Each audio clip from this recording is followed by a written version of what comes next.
नमस्कार, रीवा 24 के ताजा तरीन अंक के साथ में शैलेंद्र। सबसे पहले प्रमुख खबरें। रीवा में नकली मावा बनाने की फैक्ट्री पर खाद्य विभाग ने मारा छापा। इलाज के दौरान 18 वर्षीय युवक की मौत, परिजनों ने डॉक्टरों पर लगाया लापरवाही का आरोप। नकली सिगरेट के गोरख धंधे का पुलिस ने किया खुलासा और संजय गांधी अस्पताल में बाइक सवार अपराधियों का मारपीट करते वीडियो हुआ वायरल। इन खबरों सहित अन्य खबरें अब विस्तार से। राष्ट्रीय मानवाधिकार आयोग की बेंच ने सुनवाई करते हुए 57 प्रकरणों का निराकरण किया, जबकि 16 प्रकरण अभी भी पेंडिंग हैं। आज मध्य प्रदेश राज्य मानवाधिकार आयोग की बेंच रीवा के कलेक्ट्रेट सभागार में लगाई गई, जहां पेंडिंग आधा सैकड़ा से ज्यादा प्रकरणों पर सुनवाई की गई। आयोग के अध्यक्ष मनोहर ममतानी तथा सदस्य राजीव कुमार टंडन ने प्रकरणों की सुनवाई की। मानवाधिकार बेंच के सामने कुल 73 प्रकरण रखे गए थे, जिनमें सुनवाई करते हुए 57 प्रकरणों का तुरंत ही निराकरण कर दिया गया, जबकि 16 प्रकरण पेंडिंग में रखे गए हैं। आयोग के सदस्य राजीव टंडन ने बताया कि 2018 के बाद आयोग द्वारा योजना के तहत अब जिला स्तर पर पेंडिंग मामलों की सुनवाई की जा रही है। आज रीवा में बेंच लगाई गई, जहां स्थानीय प्रशासन के सहयोग से 57 पेंडिंग प्रकरणों का निराकरण किया गया। आज मानवाधिकार आयोग, मध्य प्रदेश मानवाधिकार आयोग की ओर से एक कैंप कोड यहाँ लगाई गई थी। ये हमारी एक नई योजना है कि आयोग आपके द्वार। सामान्यतः हम भोपाल में ही सुनवाई करते हैं शिकायतों की, लेकिन 2018 के बाद से हमने एक ये योजना प्रारंभ की है, जिसमें हम स्वयं हर जिला मुख्यालय पर जाते हैं और वहाँ अपने यहाँ लंबित जितनी भी शिकायतें हैं उन पे सुनवाई करते हुए उनका निराकरण करने का प्रयास करते हैं, और नए कोई आवेदन आते हैं तो उन पर भी उसी समय तत्काल सुनवाई करके उनके निराकरण का प्रयास किया जाता है।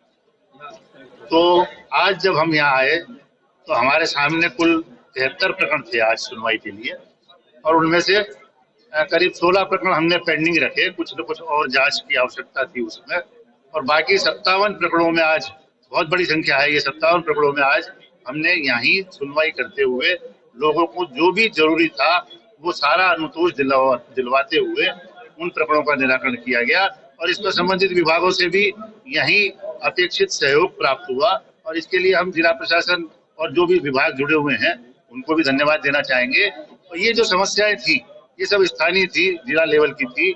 हमने केवल ये अपेक्षा की अब कि भविष्य में जब भी इस प्रकार की समस्या आती है तो स्थानीय लेवल पर सब लोग सहयोग करते हुए आपस में प्रयास करें कि इनका निराकरण यहीं अपने लेवल पे हो जाए और ये शिकायतें वहां तक नहीं पहुंचे। मीडिया का बहुत बड़ा रोल रहता है इसमें, वो आपको ध्यान रखना पड़ेगा कि इस जिले में पर्याप्त जागरूकता हर अधिकार के प्रति हो। कि 23 तारीख को 11 बजे कलेक्टर कार्यालय में उपस्थित होना है। मैं 11 बजे उपस्थित हुआ। मैं अपने बारी का इंतजार कर रहा था, सबको बुला रहे थे लोग। हम इसके बाद खत्म, हमारा नंबर नहीं आया। मैं इस नोटिस को दिखाया मानव आयोग अध्यक्ष को, पुलिस अधीक्षक महोदय, एफडीओपी लोग सब वहां खड़े थे। कोई मामला क्या था? मामला मेरा लड़का जो है गुम गया है, 4-5 साल से गुमा हुआ है। मैं बार बार पुलिस अधीक्षक, मुख्यमंत्री, पुलिस के सबसे बड़े अधिकारी जो भोपाल के होते हैं उनको, डीजीपी, मानव आयोग को मैं लिख के दिया हूँ। लड़का 23 साल का था, 23 साल का था। मैं नामजद रिपोर्ट कर रहा हूँ। साइबर सेल से निकलवाया गया था कि कॉल डिटेल निकलवाया, कॉल डिटेल में संदिग्ध व्यक्तियों का नाम आ रहा है, पुलिस कार्रवाई नहीं कर रही है। मैं यहाँ तक पुलिस अधीक्षक, मानव आयोग अध्यक्ष के सामने मेरी बात नहीं सुनी जा रही है। ये कहाँ का न्याय है? मैं मीडिया के सब मिले हुए हैं, मीडिया के समझ में कह रहा हूँ कि हम अब कौन हमारा न्याय करेगा? मानव आयोग को सबसे बड़ा मानते हैं, सबको बड़ा। हम माननीय प्रधानमंत्री मोदी को सूचित करते हुए और एक महीने के अंदर मैं पद पत्नी जाके मानव आयोग अध्यक्ष के ऑफिस के सामने आत्मदाह कर लूंगा। मेरा नाम नंद कुमार जायसवाल है। मैं जबलपुर से आया हूँ। मेरा वैसे गांव यहाँ गढ़ थाना में लगता है। मेरे भाई के सुसाइड वाला प्रकरण था, कर्जा एक्ट का। उसके लिए हमें नोटिस दी गई थी कि 23 तारीख को 11 बजे आना है। मैं 11:15 बजे आ गया हूँ। मेरा नाम अभी तक नहीं आया, और अभी जब जाने लगे तो पूछे तो बोला टाइम हो गया, हो गई आपकी सुनवाई। ऐसे हमारे जैसे कम से कम 20 से 25 लोगों की सुनवाई नहीं हुई, फिर मानवाधिकार वाले नोटिस क्यों देते हैं कि आपको आना है? कोई कहीं से आता, कोई कहीं से आता। इनका टाइम हो जाता है कि हमारा टाइम हो गया, हम जाएंगे। अगर उनके पास टाइम नहीं है तो लिमिट तय करें। हमारी मां के साथ 1 वर्ष पूर्व, जैसा कि आप लोग कवरेज किए होंगे, एक निर्भया हत्याकांड दिल्ली से कई गुना बढ़कर घटना हुई थी। सुखवरिया गुप्ता हत्याकांड हनुमाना थाना अंतर्गत ग्राम कैलाशपुर में। उसमें एक 14 वर्ष के नाबालिग को पूरे जांच में लीपापोती करके रात में पोस्टमार्टम करवा दिया जाता है। पीएम रिपोर्ट कुछ और है, अफसर report, scene of crime report, पूरी जांच में लीपापोती कर एक नाबालिग को आरोपी बनाकर पूरे केस को दबा दिया गया है। आज तक उसमें हत्यारों को संरक्षण दिया गया है सत्ता के विधायक द्वारा, उस पर कोई जांच नहीं की जा रही। राष्ट्रीय मानवाधिकार महिला आयोग, हर जगह हमने शिकायत की। हमारे पास एक नोटिस भी आया है कि आपको आज रीवा में कलेक्ट्रेट में आना है। हमने यहाँ आया, हमारी शिकायत पर कोई सुनवाई नहीं की गई, हमको बाहर कर दिया गया। हाँ, हम मिले, कई लोग बैठे थे, किसी की कोई शिकायत, बोले हमारा समय नहीं है, ज्यादा हो गया, हम लोग जा रहे हैं। कोई शिकायत, वे बोल रहे हैं पेंडिंग की गई है, अभी पेंडिंग है, जांच चल रही, विवेचना चल रही, जो कि हमारे पास एक फोटो वीडियो है, आप लोग कवर किए होंगे। अभी भी दिखाना चाहता हूं कि क्या ये इतना बड़ा कृत्य एक 14 वर्ष का नाबालिग कर सकता है। आप लोग मीडिया से संज्ञान हैं, 14 वर्ष का लड़का एक 58-60 किलो की महिला को उठाकर 6 फीट ऊपर से ला सकता है क्या?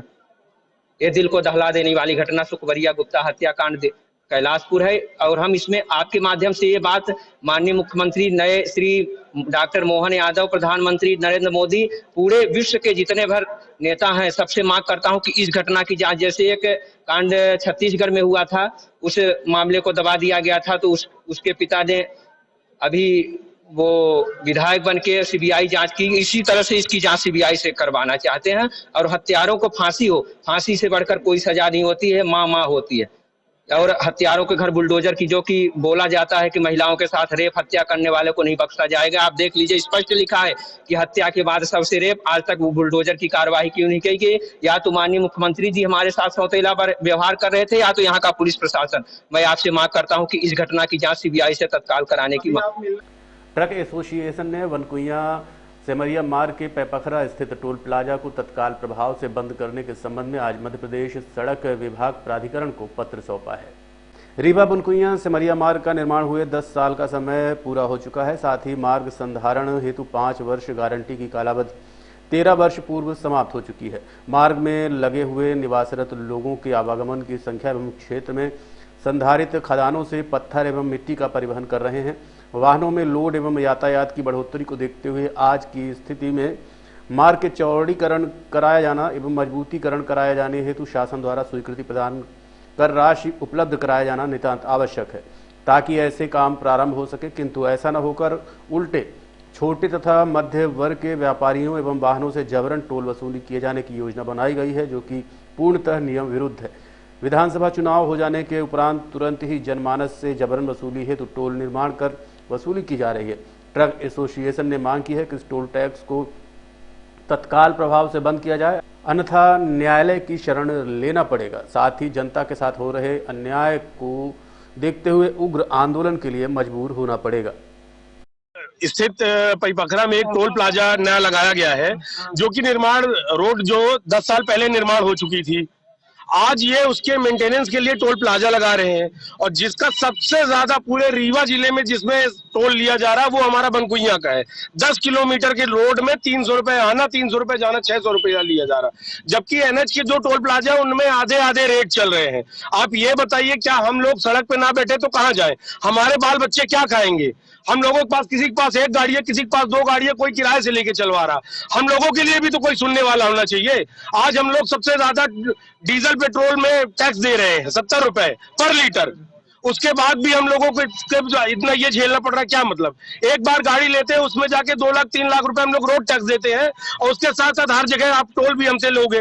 रीवा से निकलते हैं, हमको 4 जगह टोल देना पड़ता है। तो क्या हमारे टोल देते रह जाएंगे? हम अपने घर के लिए भी कुछ बचा पाएंगे? संबंध में हमने बात करी है, उन्होंने एक जोशी जी का नंबर दिया हुआ, उनसे भी बात करके सॉर्ट आउट करेंगे, और कमिश्नर सर आ जाएंगे तो उनको नस्ती प्रस्तुत कर देंगे, और जैसा सर का निर्देश होगा उस पर हम कार्रवाई करेंगे। जैसे कुछ दिन पहले इन्होंने चक्का जाम भी किया था, कल ही की बात है, तो उसके बाद क्या वहाँ पे स्थिति नहीं, अभी तो ये हमारे संज्ञान में नहीं है, पहली बार इन्होंने प्रस्तुत किया है, तो मैं कमिश्नर सर के थ्रू कार्रवाई करूंगा।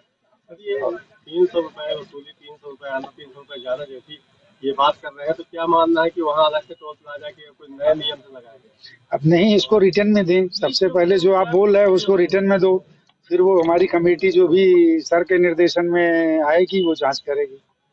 ठीक, अगर ऐसा कुछ होगा तो रूल के अंदर ही काम करना होगा, उनको रूल के बाहर नहीं करेंगे। रीवा में इलाज के दौरान एक 18 वर्षीय युवक की मौत हो गई, जिसके बाद परिजनों ने डॉक्टरों पर लापरवाही का आरोप लगाया है। बैकुंठपुर थाना अंतर्गत पटेहरा के रहने वाले अनुराग पांडे को सीने में दर्द की शिकायत के चलते रीवा के विहान हॉस्पिटल में भर्ती कराया गया था, जिसके बाद डॉक्टरों ने ट्रीटमेंट शुरू किया और ड्रिप आदि देकर दर्द की दवाइयां खिलाकर आराम करने को कहा, लेकिन कोई फायदा नहीं हुआ और अंततः अनुराग की मौत हो गई। परिजनों ने बताया कि 2-3 दिन पहले बुखार आना शुरू हुआ, जिसके बाद मनगामा में दिखाया गया। फायदा न होने के बाद रीवा लेकर आए और डॉक्टर बद्री विशाल को दिखाया, लेकिन डॉक्टरों की लापरवाही के चलते बेटे की जान चली गई। कल सर 6 बजे आए थे यहाँ पे, हल्का दर्द था सीने में, एडमिट के बुखार थी, वही एडमिट कर लिए। वही बाटल इंजेक्शन खाली पूरी रात दिए। रात में 3-4 बार गए, दर्द कम नहीं हो रहा, बोले धीरे धीरे कम होगा। वही करके सुबह मतलब उठा भी, वॉशरूम अपने से गया सुबह, नारियल पानी भी लाए थे, पिया नहीं है। और ऑक्सीजन वो खांसी चालू हुई है, सुबह ऑक्सीजन लगाए, उसके बाद फिर वही अटैक टाइप में मारा है। क्या बीमारी बुखार परसों खाली आई थी, बस मनगांव में दिखाए थे।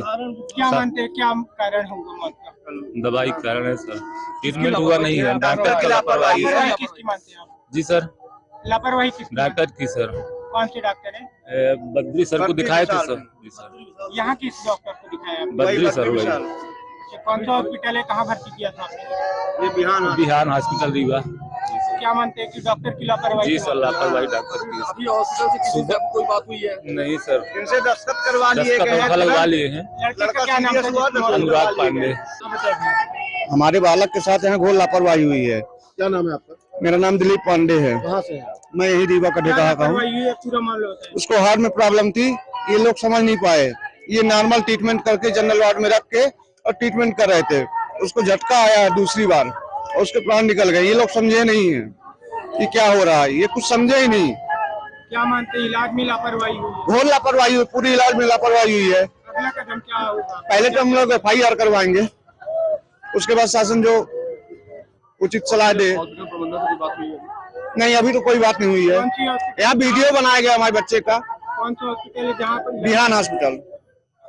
रीवा शहर में चल रहे नकली सिगरेट के गोरख धंधे का पुलिस ने खुलासा किया और 290 नकली सिगरेट के बॉक्स जब्त किए हैं, जिनकी कीमत 50,000 के आसपास बताई जा रही है। बाजार में नकली सिगरेट बेचने का गोरख धंधा चल रहा है, जिसका खुलासा आज पुलिस ने किया है। CSP नवीन तिवारी के नेतृत्व में पुलिस ने शहर में संचालित शिव ट्रेडर्स दुकान पर छापामार कार्रवाई की और वहां से 50,000 कीमत की 290 पैकेट नकली छोटी गोल्ड फ्लैग सिगरेट जब्त की। CSP नवीन तिवारी ने बताया कि नकली सिगरेट बेचने की शिकायत प्राप्त हुई थी, जिसके बाद आज पुलिस ने छापामार कार्रवाई की, जिस पर बड़ी संख्या में नकली सिगरेट जब्त हुई है। उन्होंने बताया कि नकली सिगरेट के संबंध में दुकान संचालक से अन्य जानकारी जुटाई जा रही है। साथ ही उन्होंने कहा कि इस तरह की अन्य सूचना मिलेगी तो पुलिस द्वारा कार्रवाई की जाएगी। आज ITC कंपनी के कुछ लोग आए थे, उन्होंने शिकायत की कि आपके रीवा में जो है हमारे थाना क्षेत्र में गल्ला मंडी के पास नकली सिगरेट, गोल्ड फ्लैग की नकली सिगरेटें बिक रही हैं, जिस पर उनकी शिकायत की तस्दीक है तो हम लोगों ने दबिश दी। दबिश देने में वहाँ कम से कम 300 पैकेट के आसपास गोल्ड फ्लैग की नकली सिगरेट पाई गई, जिनको जब्त कर कार्रवाई जारी है। ये कौन सी दुकान से? ये शिव ट्रेडर्स है गल्ला मंडी के पास, वहाँ से। तो इसमें कैसी कौन सी कार्रवाई होगी सर? कॉपीराइट एक्ट के तहत कार्रवाई की है। जितना माल बरामद हुआ? 300 डब्बी के आसपास। लगभग कीमत उसकी? लगभग कीमत 50,000 के आसपास। क्या आगे भी इस तरह से भी कार्रवाई थाना क्षेत्र में अंतर्गत की जाएगी? जैसे भी सूचनाएं मिलती जाएंगी तो कार्रवाई होती रहेगी। बिशिया थाना अंतर्गत नकली कुंदा और केक बनाने की फैक्ट्री पर छापामार कार्रवाई की गई। खाद्य सुरक्षा विभाग द्वारा आज बिशिया थाना अंतर्गत बालाजी स्पेशल केक के नाम से चल रही अवैध फैक्ट्री पर छापामार कार्रवाई की गई। ये फैक्ट्री राजस्थान के रहने वाले टीकम सिंह पिता अनूप सिंह द्वारा संचालित की जा रही थी। फैक्ट्री में आर्टिफिशियल तरीके से कुंदा और केक बनाया जा रहा था। जिस जगह पर यह काम हो रहा था वहां से 6 भट्टियां लगी हुई थी। खाद्य सुरक्षा अधिकारी अमरीश दुबे ने बताया कि इसका भी पता चल रहा है कि फैक्ट्री में काम करने वाले लोग कहां से आते थे और मकान मालिक ने बिना जाने कैसे जगह इस्तेमाल करने की इजाज़त दी है। उन्होंने बताया कि फैक्ट्री में अवैध तरीके से केक बनाया जाता था, साथ ही शादियों में ऑर्डर के हिसाब से इसकी खपत की जाती थी। हम लोगों को सूचना प्राप्त हुई थी कि रीवा में डीएनबी कॉलेज के सामने एक फैक्ट्री चल रही है जिसमें कुंदा और मिल्क केक बनाया जा रहा है, जो स्किम्ड मिल्क पाउडर और पाम ऑयल इनको मिला के आर्टिफिशियल तरीके से तैयार किया जा रहा है। तो इस संबंध में मेरे और सावेर अली खाद्य सुरक्षा अधिकारी जी के द्वारा यहाँ पे छापामार कार्रवाई की गई है। तो जांच के दौरान हमें यहाँ पे 5-6 करीब भट्टियां मिली हैं। इस फैक्ट्री में कोई लाइसेंस नहीं है और ये राजस्थान के रहने वाले हैं, टीकम सिंह जी। इनके द्वारा ये कारखाना चलाया जा रहा है। इस कारखाने में देखिए आप, स्किम्ड मिल्क पाउडर का स्टॉक है, पाम ऑयल है, ग्लूकोज रखा हुआ है, ठीक है। इन सब चीजों का एक एडमिक्सचर तैयार किया जा रहा है और उससे कुंदा बनाया जा रहा है, ये केक बनाया जा रहा है देखिए आप, और ये मार्केट में भेजा जा रहा है। अब अभी इस बात की जांच की जा रही है कि इनने किन किन लोगों को अपना माल सप्लाई किया है। इनके पास किसी प्रकार की कोई बिल बुक वगैरह नहीं पाई गई है। इनके द्वारा ये बताया जा रहा है कि जो भी लेने आता था, हम शादी वगैरह के जो ऑर्डर्स होते थे उनको ये सब चीजें प्लेस करते थे और जैसा जैसा ऑर्डर आता था वैसे वैसे डेली के डेली माल तैयार करते थे। अभी ये भी पता लगाया जा रहा है कि इनके पास जो काम करने वाले लोग हैं ये किस जगह से हैं, कहाँ से इन लोगों इनको बुला करके ये माल आर्टिफिशियल तरीके से तैयार किया जा रहा है। किसका बिल्डिंग है ये पता नहीं चल पाया है कि उन्होंने कैसे इनको ये अवैध गतिविधि संचालित करने के लिए बिल्डिंग दी हुई है। इसके बारे में भी जानकारी की जा रही है। किसका भवन है? देखते रहिए रीवा 24 न्यूज। मिलते हैं छोटे से ब्रेक के बाद। Pentium point group of institutions, a key to success. जी हाँ, Pentium point group of institutions, जहां पर आपको मिलते हैं BA LLB 5 year full time programme, LLB 3 year full time programme bar council of India से मान्यता प्राप्त हैं। MBA के 2 year full time programme AICTE New Delhi से मान्यता प्राप्त हैं। पेंटियम पॉइंट टेक्निकल कॉलेज में स्नातक व स्नातकोत्तर के सभी पाठ्यक्रम संचालित हैं, जिनमें प्रवेश प्रारंभ है। हमारा कॉलेज कोड है P500।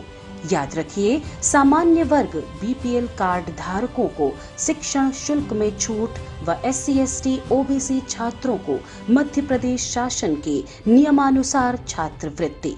आप संपर्क कर सकते हैं हमारे हेड ऑफिस में, जो है हेडगेवार नगर रेडियो कॉलोनी के सामने रीवा, और कॉलेज कैंपस में जो है करहिया सिमरिया रोड और हरदी सिमरिया रोड रीवा में।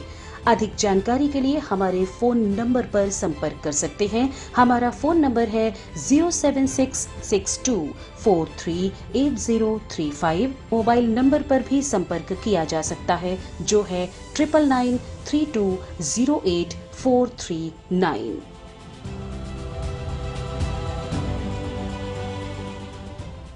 निपनिया में गौमांस की आशंका के चलते संदिग्ध मांस को पुलिस ने जब्त कर एक महिला सहित 3 लोगों को गिरफ्तार किया है। रीवा के निपनिया मोहल्ला में संदिग्ध मांस बेचने की मुखबिर द्वारा सूचना पुलिस को मिली थी, जिस पर आशंका जताई जा रही है कि एक घर में गौ मांस की बिक्री की जा रही है। पुलिस ने दबिश देते हुए इसरार उर्फ सिब्बू और आकिब खान सहित एक महिला को गिरफ्तार किया है। प्राथमिक रूप से गौ मांस की ही आशंका जताई जा रही है। मांस को जब्त कर पुलिस ने जांच के लिए भेज दिया है। जांच के बाद ही खुलासा होने पर अपराध पंजीबद्ध कर कार्रवाई की जाएगी। संजय गांधी अस्पताल में बाइक सवारों द्वारा मारपीट का वीडियो वायरल हुआ है। संजय गांधी अस्पताल में रात में असामाजिक तत्वों का जमावड़ा लगा रहता है। कल देर रात एक कार सवार और स्कूटी सवार के बीच किसी बात को लेकर विवाद हो गया, जिसके बाद दोनों में मारपीट होने लगी। अचानक कहीं से 5 से 6 की संख्या में बाइक सवार आए और दोनों को पीटना शुरू कर दिया। कार सवार तो किसी तरह से जान बचाकर भाग निकला, लेकिन एक अन्य की जमकर पिटाई की गई। घटना के थोड़ी देर बाद ही पुलिस की डायल 100 पहुंची, जिसे देखकर अपराधी भाग गए। बताया जा रहा है कि बाइक सवार मेडिकल स्टूडेंट हो सकते हैं। वहीं दोनों अन्य के बारे में कोई जानकारी प्राप्त नहीं हुई है। खबर लिखे जाने तक किसी भी पक्ष से FIR दर्ज नहीं की गई। आपको बता दें कि इसी तरह से कुछ दिनों पहले भी पर्ची काटने को लेकर कार सवार और ठेकेदार के कर्मचारियों के बीच जमकर मारपीट हुई थी। राष्ट्रीय बाल अधिकार संरक्षण आयोग नई दिल्ली के आयोजकत्व में जिला स्तरीय 1 दिवसीय कार्यशाला का आयोजन शासकीय शिक्षा महाविद्यालय में संपन्न हुआ। परीक्षा पर चर्चा की श्रृंखला में परीक्षा पर्व 6.0 के जिला स्तरीय कार्यशाला का शुभारंभ मां सरस्वती की पूजा अर्चना से हुआ। डॉक्टर पंकज नाथ मिश्रा ने शिक्षकों, बच्चों और अतिथियों का स्वागत किया। प्राचार्य डॉक्टर RN पटेल ने कार्यशाला की केंद्रीय प्रस्तावना और उद्देश्य से परिचय कराया। राज्य बाल अधिकार संरक्षण आयोग के सदस्य श्रीमती मेघा पवार ने प्रधानमंत्री के शिक्षकों के नाम संदेश के साथ कार्यशाला की औपचारिक शुरुआत की। कार्यक्रम में मुख्य अतिथि डॉक्टर राहुल जैन ने अत्यंत विस्तार से पीपीटी के द्वारा स्क्रीन पर परीक्षा भय तनाव पर अनेकों उदाहरण, कहानियां तथा स्लाइड के माध्यम से विस्तार से चर्चा करते हुए प्रधानमंत्री की बच्चों के प्रति चिंताओं से अवगत कराया तथा अनेकों प्रेरक बातों से शिक्षकों और बच्चों को उत्साहित किया। कार्यक्रम में जिला बाल अधिकार आयोग की श्रीमती स्वाति श्रीवास्तव उपस्थित रहीं। इस अवसर पर सहायक संचालक राजेश मिश्रा, प्राचार्य एसएन मिश्रा, रमेश पांडे, प्रदीप सिंह, वीरेंद्र शुक्ल, शरद चंद्र त्रिपाठी, मनु सिंह, अविनाश गौतम तथा सैकड़ों शिक्षक उपस्थित रहे। कार्यक्रम का संचालन विवेक नामदेव ने किया। कार्यक्रम है परीक्षा पे चर्चा। जो परीक्षा के समय बच्चों में तनाव आ जाता है, तो प्रधानमंत्री मोदी जी ने 2016 में एक अभियान चलाया कि बच्चों को परीक्षा के तनाव से कैसे मुक्त रखा जा सकता है। इसके लिए शिक्षक, अभिभावक सभी की भूमिका किस तरह से हो सकती है। एक तरह से पुस्तक भी लॉन्च हुई जिसमें 36 मंत्र हैं, करीब 28 मंत्र बच्चों के लिए और 6 मंत्र अभिभावकों के लिए।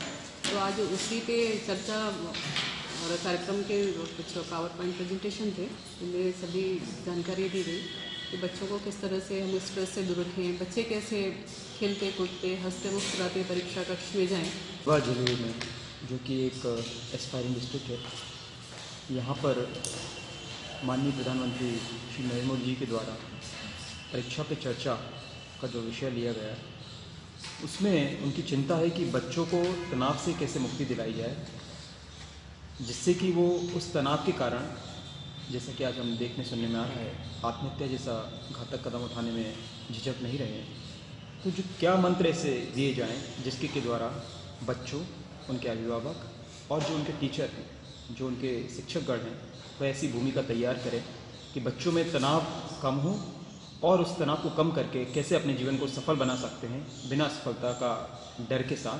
इसी भावना के साथ हम लोगों ने, मैं राष्ट्रीय बाल संरक्षण आयोग के प्रतिनिधि के रूप में डॉक्टर राहुल जैन यहाँ उपस्थित था। मेरे साथ में आदरणीय मैम राज्य बाल संरक्षण आयोग से उपस्थित हुई और हमने यहाँ आज जो यहाँ का शिक्षा विभाग है उसके सहयोग से एक कार्यशाला का आयोजन किया, जो कि बहुत ही सफलतापूर्वक रहा और जिसमें कि सभी ने प्रधानमंत्री मोदी जी के द्वारा जो बातें कही गई हैं और हमारे राष्ट्रीय बाल संरक्षण आयोग के अध्यक्ष चेयरमैन श्री प्रियंका कानूनगो जी के द्वारा जो प्रयास किए जा रहे हैं। देखते रहिए रीवा 24 न्यूज। मिलते हैं छोटे से ब्रेक के बाद। हड्डी जोड़ एवं रीढ़ रोग तथा स्त्री रोग एवं प्रसूति रोग का इलाज एक ही छत के नीचे। विघ्नहर्ता hospital and trauma centre, hotel landmark के पास, रतहरा, रीवा। डॉक्टर संतोष सोनी, पूर्व चिकित्सक, बॉम्बे हॉस्पिटल, मुंबई। हड्डी जोड़ एवं रीढ़ रोग विशेषज्ञ, छोटे चीरे एवं दूरबीन विधि द्वारा हाथ तथा पैर की हड्डियों का ऑपरेशन। गठियाबात, जटिल एवं बिगड़े हुए फ्रैक्चर का बेहतर इलाज करते हैं डॉक्टर संतोष सोनी। विघ्नहर्ता हॉस्पिटल ट्रॉमा सेंटर में ही स्त्री एवं प्रसूत रोग विशेषज्ञ डॉक्टर शैलजा सोनी भी उपलब्ध हैं, जिनकी देखरेख में नॉर्मल डिलीवरी, सिजेरियन ऑपरेशन एवं बच्चेदानी से संबंधित ऑपरेशन की बेहतर सुविधा। संतानहीन दंपत्ति तत्काल संपर्क करें। विघ्नहर्ता hospital and trauma centre, hotel landmark के पास, रतहरा, रीवा। सुविधाजनक एवं सफल इलाज हेतु आज ही संपर्क करें। विघ्नहर्ता hospital and trauma centre, hotel landmark के पास, रतहरा, रीवा। मोबाइल नंबर 7828781983 अथवा 8462956774 पर।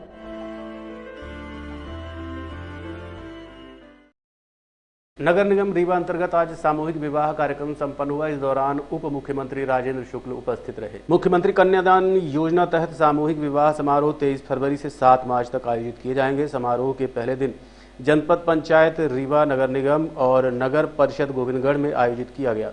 इस दौरान रीवा नगर निगम द्वारा आयोजित किए गए मुख्यमंत्री कन्यादान कार्यक्रम में उप मुख्यमंत्री राजेंद्र शुक्ल भी शामिल हुए, जहां उन्होंने आशीर्वाद देते हुए उनके भविष्य की शुभकामनाएं की। इस दौरान उप मुख्यमंत्री कन्यादान तथा निकाह योजना से पात्र कन्या को विवाह के लिए 51,000 रुपये की राशि दी गई। कन्या का विवाह परंपरा के अनुसार विधि विधान से सामूहिक विवाह समारोह में संपन्न कराया गया।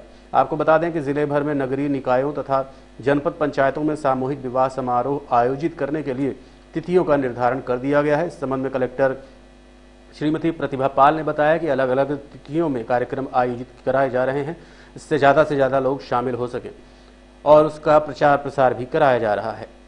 मुख्यमंत्री सामूहिक जो विवाह योजना है उसके अंतर्गत 234 बेटियों के हाथ पीले हुए हैं और वो शादी के बंधन में बंधे हैं। और आप देखिए कि 234 शादियां हो रही हैं और हज़ारों की संख्या में घरात और बारात के ऐसे लोग जो अपने दम पर शादी करने में उनको परेशानी होती थी, आर्थिक संकट होता था, पूरा प्रशासन यहाँ पर खड़ा होकर इंतज़ाम कर रहा है। फेरे लग रहे हैं, पंडित मंत्रोच्चारण कर रहे हैं, भोजन का इंतज़ाम है और उनको 49,000 रुपये के चेक दिए गए हैं अकाउंट में पैसा और 6,000 रुपये प्रति जोड़े के हिसाब से ये पूरी भव्य आयोजन व्यवस्था में खर्च हुआ है।